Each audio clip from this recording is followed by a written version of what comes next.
সেনাবাহিনীর শ্রেষ্ঠত্বে শেষ হলো সামার অ্যাথলেটিক্স। পুরো আয়োজন ঘিরে ছিল বিতর্ক, অ্যাথলেট ও ফেডারেশন কর্তাদের মাঝেও ছিল বাকবিতণ্ডা। তারপরও আসরকে সফল বলছেন ফেডারেশনের সাধারণ সম্পাদক।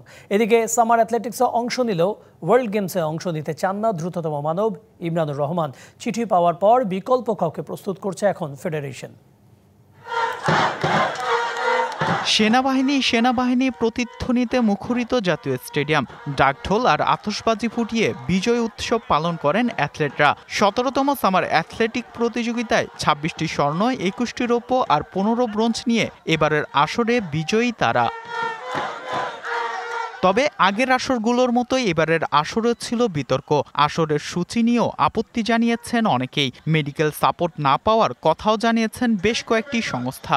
মাঠেও দেখা গিয়েছে ফেডারেশন ও সংস্থার মধ্যে বাকবিতণ্ডা।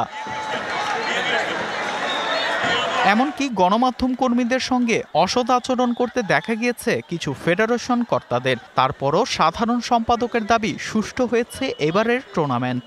গত বছরও এতটা সুন্দর আমার মনে হয় না, এটা আপনারাও জানেন, নানান বাধা বিপত্তির কারণে। এটা আমার মনে হয়, আমি সঠিক কে বলছে জানি না, তবে আমাদের মেডিকেলের সাপোর্ট দেওয়ার জন্য পুলিশ থেকে আমাদের অ্যাম্বুলেন্স আছে।